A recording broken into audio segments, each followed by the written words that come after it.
Welcome back to my channel Reena's classes. अब इस part 2 में हम लोग देखने वाले students what is urbanisation. Urbanisation की कंसेप्ट क्या है, मैंने इन शॉर्ट में आप लोगों को वीडियो 1 में या पार्ट 1 में एक्सप्लेन किया हुआ है। देखिए अर्बनाइजेशन क्या होता है, it refers the specification of population. Okay, वो किसी भी कंट्री के पॉपुलेशन को स्पेसिफाई करती है, उसका कैरेक्टरिस्टिक यहाँ पर हम लोगों को क्लियर करती है। अब अर्बनाइजेशन क्या होता है students, urbanisation means the development of region and the population which is located which finds into the developed region। okay, वो होता है urbanization। urbanization मतलब किसी भी नई जगह पर अगर हम लोग देखते हैं sudden some of the changes start to take place. अब कौन से चेंजेस होते हैं स्टूडेंट, जहाँ पर इंडस्ट्रियल रीजन्स डेवलप होते हैं उस वाले रीजन में लोकेशन क्या होती है, वो लोकेशन जो होता है इंडस्ट्रियल रीजन का वो फेवरेबल होता है, वहाँ पर जॉब या एम्प्लॉयमेंट अवेलेबल होता है और वहाँ पर धीरे धीरे सारी फैसिलिटीज अवेलेबल हो जाती है। So people prefer to settle down into the regions which are accessible. Okay, जहाँ पर सारे फैसिलिटीज एम्पल वे में अवेलेबल होती है। स्लोली जहाँ पर सेटलमेंट्स पाई जाती है लोगों की, वो रीजन धीरे धीरे कन्वर्ट होने लगता है किसमें, अर्बन रीजन में। तो ये हो गया अर्बनाइजेशन, ये कंसेप्ट हो गई अर्बनाइजेशन की। तुमको एग्जाम्पल बताओ तो हम लोग कंसिडर करते हैं किसी भी छोटे विलेज की। अब अगर विलेज है, विलेज में तो हम लोगों को पता है कि वहाँ पर एग्रीकल्चरल प्रैक्टिसेस होंगे। ओके, बट ऐसा रीजन है जहाँ पर बहुत ज्यादा इंडस्ट्रीज बनने लगी है। ओके, हो सकता है वो एग्रो बेस्ड इंडस्ट्रीज हो, बट एग्रो बेस्ड इंडस्ट्रीज मतलब एग्रीकल्चरल फार्म्स पर प्रोसेस होने वाली जो फैक्ट्रीज होती है वो होती है एग्रो बेस्ड इंडस्ट्री। अब वैसे इंडस्ट्रीज अगर स्पेसिफिक रीजन में बहुत ज्यादा फ्लरिश हो रही है तो वहां पर क्या हो जाएगा, एम्प्लॉयमेंट अवेलेबल हो रही है लोगों के लिए इजीली, वर्कर्स के लिए। अब वर्कर्स वहां पर बहुत ज्यादा क्वांटिटी में वहां पर आ रहे हैं काम के लिए, वहां पर क्या हो जाएगा, फैसिलिटीज उनको देना अनिवार्य हो जाएगा, फैसिलिटी उनके लिए अवेलेबल करवाना गवर्नमेंट के लिए कंपलसरी हो जाएगा।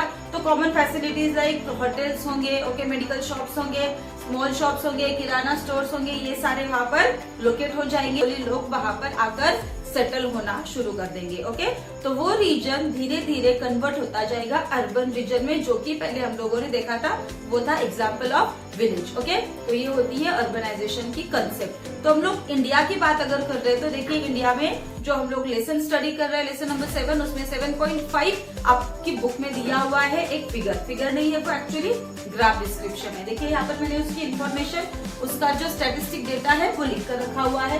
1961 में इंडिया की पॉपुलेशन, इंडिया की अर्बनाइजेशन कितनी थी स्टूडेंट्स, वो थी ओनली 18%। देखिए 61 की बात हम लोग कर रहे हैं, specifically we are studying about 60s decade student. 61 वाले डिकेड की हम लोग स्टडी क्यों कर रहे हैं, क्योंकि हम लोगों को पता है 50 तक इंडिया अंडर कंट्रोल था ब्रिटिशियर्स के। Okay, India develop, India independent हुआ, 10 साल इंडिया को सारी चीजें स्ट्रगल करने के लिए लग गई। फिर इंडिया ने 5 ईयर प्लानिंग सिस्टम शुरू किया, उसके बाद में डेवलपमेंट इंडिया का स्टार्ट हो गया। तो जब ये शुरू हुआ 1961 में, इंडिया का अर्बनाइजेशन का ग्रोथ रेट था 18%। बाद में 71 नेक्स्ट डिकेड में वो पहुंच चुका था 18.2%। देखिए माइनर है, माइनस में ग्रोथ हो चुका है। ओके, बहुत 0.0 में है students. Okay, then after next decade में इन 81 हम लोग देखते हैं कि वो कुछ ज्यादा उसका ग्रोथ हो चुका है 22.3%। देन इन 1991 वो पहुंच चुका है 95.7%। 2001 में ओनली 27.8% एंड 2011 में 31.2%। 2021 में कैलकुलेशन होना चाहिए था सेंसस की तरफ से, वहां की पॉपुलेशन की स्टडी होनी चाहिए थी, लेकिन हम लोगों को पता है कि कोरोना की वजह से ये सारी चीजें रुकी हुई है। ओके, तो हम लोगों को करंट स्टैटिस्टिक डेटा नहीं पता है। ओके स्टूडेंट्स, तो 2011 तक इंडिया का ग्रोथ रेट है, लेकिन कैसा है स्टूडेंट्स, अगर हम लोग देखते हैं वो था 18% और वो कितने डिकेड्स में, 1 2 3 4 5 6 डिकेड्स में, मीन्स नियर अबाउट 60 ईयर्स में 31 तक पहुंच चुका है। तो कहां से कहां तक है, 18 से पहुंच चुका है 30 तक। अब वो बहुत ज्यादा हाईली रिकॉग्नाइजेबल चेंज है उसमें नहीं स्टूडेंट्स। देखिए 18 से 31 मतलब बहुत ज्यादा डिफरेंस नहीं है। अब वो क्यों नहीं है, इंडिया में इतना ज्यादा ग्रोथ रेट हमें क्यों नहीं देखने मिलता है स्टूडेंट। जैसे देखिए हम लोगों ने लास्ट टॉपिक में देखा है कि पॉपुलेशन 2 तरह की होती है, qualitative as well as quantitative. अब इंडिया की क्वालिटी कैसी है पॉपुलेशन की, India is the country which is known as agrarian country. Okay, primary occupation India में लार्जर स्केल पर फॉलो होता है और मोर देन 60% इंडिया की पॉपुलेशन जो है वो एग्रीकल्चरल प्रैक्टिसेस में एंगेज्ड है।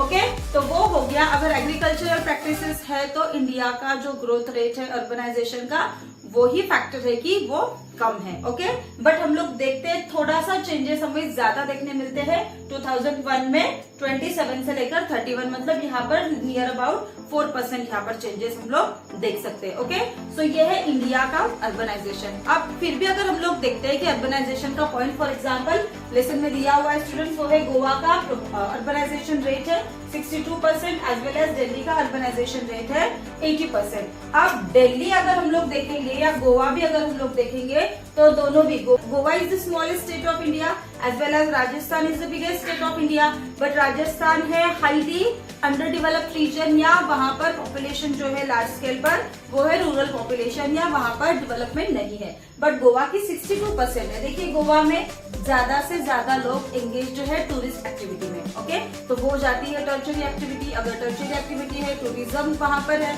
तो वहां की पॉपुलेशन हाईली डेवलप्ड होगी तो वहां का अर्बनाइजेशन रेट भी हायर है। जैसे हम लोग आते हैं Delhi, Delhi is known it is the heart of country. Okay, central point में लोकेटेड है दिल्ली, तो वहाँ की पॉपुलेशन बहुत ज्यादा है, डेंसिटी बहुत ज्यादा है और वहाँ पर सारी फैसिलिटीज जॉब से रिलेटेड मतलब एम्प्लॉयमेंट से रिलेटेड बहुत ज्यादा अवेलेबल है।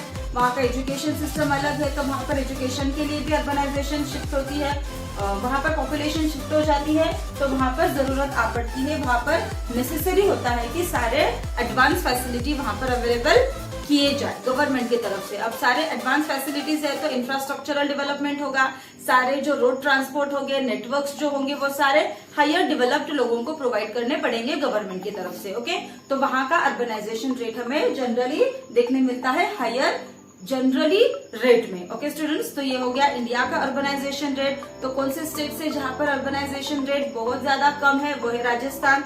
ओके, ऐसे वाले जो रीजन है वहाँ पर बहुत कम है। और हाईली अर्बनाइज्ड रीजन कौन से है, स्टेट्स कौन से है, वो है महाराष्ट्र हम लोग देख सकते हैं, गुजरात अगर हम लोग देखेंगे तो गुजरात का भी अर्बनाइजेशन रेट बहुत ज्यादा है, तमिलनाडु का है, केरला का है। ओके, ये कुछ रीजन है जहाँ पर अर्बनाइजेशन रेट हायर है या अर्बनाइजेशन परसेंटेज बहुत हायर है।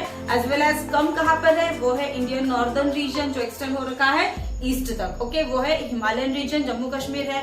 ओके, फिर बिहार है जो अलोंग साइड रीजन है, वहां पर एग्रीकल्चरल प्रैक्टिसेस बहुत ज्यादा है सो अर्बनाइजेशन रेट वहां पर बहुत कम है। एज वेल एज अगर हम लोग देखते हैं कि कुछ कोस्टल रीजन भी है। ओके, तो वहां पर भी क्या है अर्बनाइजेशन रेट बहुत कम है। तो ये हो गया अर्बनाइजेशन फैक्टर इंडिया।